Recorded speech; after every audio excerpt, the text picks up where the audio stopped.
Florida Atlantic University's Business Leader of the Year Award celebrates the accomplishments of business leaders and their ongoing legacy in improving the business environment. Mike Jackson, Chairman and Chief Executive Officer of AutoNation, exhibits all the traits which measure effective leadership in business, including vision, innovation, and change, knowledge and experience, transparency and integrity, and social responsibility.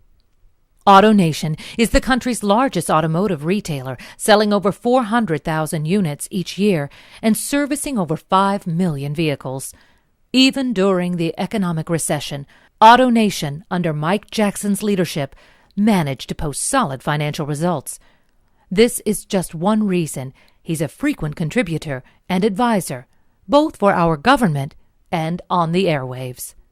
Anyone who knows Mike or has seen him on the show knows he's a leader who's going to speak his mind. Not all CEOs are willing to be vocal when they're in an active role, especially in a public company. Mike, though, has clear thoughts on certain topics, and you can always tell he's extensively researched most of these. He knows what he's talking about, and he's prepared to talk about them. Whenever he's on, we know that Mike comes prepared, done his homework. That we do. He is somebody who shows up and will tell us unequivocally exactly what he thinks about things. Mike's a leader with insight and vision. We've got a lot of guests on Squawk Box, but very few come as prepared as Mike and are able to talk through their thoughts on any level, on anything that we throw at him at the last minute. Mike takes an issue and can bring clarity to it.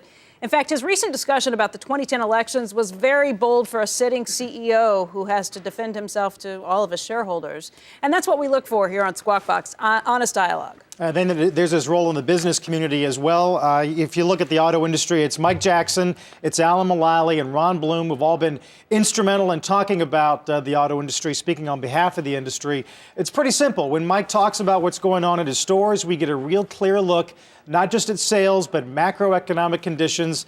His role has actually become more than just talking about cars. It's hearing from him is now a bellwether for what the economy's doing. That's right. He comes on and he talks about his monthly sales numbers, and that gives us a very good indication because he can tell us what's happening with auto sales. He's the largest auto sales company in the country. In the universe. In the universe, and it tells us a little bit about what's happening with the consumer. He's recently been talking about how pickup sales have been stronger than expected, and that's a very good indicator of what's happening with contractors and with home construction. Yeah, and he can actually extrapolate it really to the macro economy. Many CEOs only see their own industries, but Mike is able to see beyond that. He was the first to put the housing collapse together with auto sales. And then later we saw, obviously, Wall Street collapse. No one thought credit was going to be the issue it turned out to be. So I would say that he sees the big picture. He can explain how it all works together in terms that laymen can understand.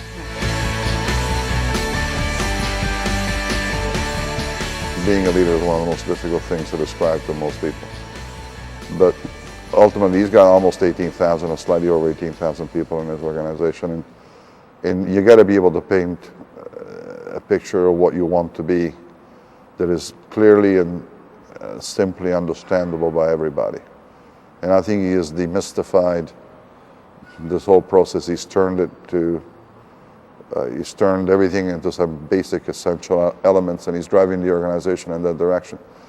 It's not that easy, right? You know, in order to get that simple in the way in which you formulate a view of the future, you need to understand it. You can only simplify after you've removed all the mysteries around the business, and he's done that successfully.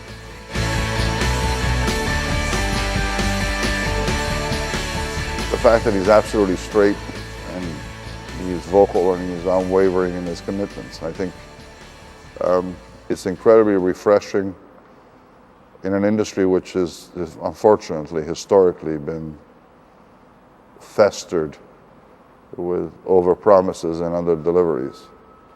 To find somebody who is so fresh in approaching tackling issues that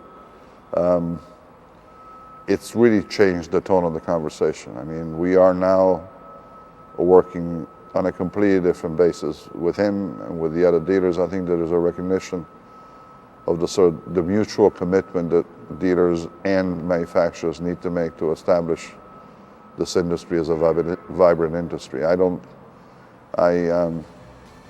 think the dealer body needed somebody like him. And I think we were lucky to have found him.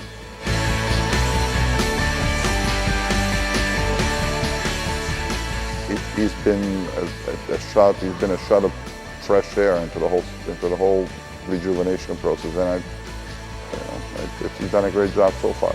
He's young enough to screw it up, but I think he's done a good job so far.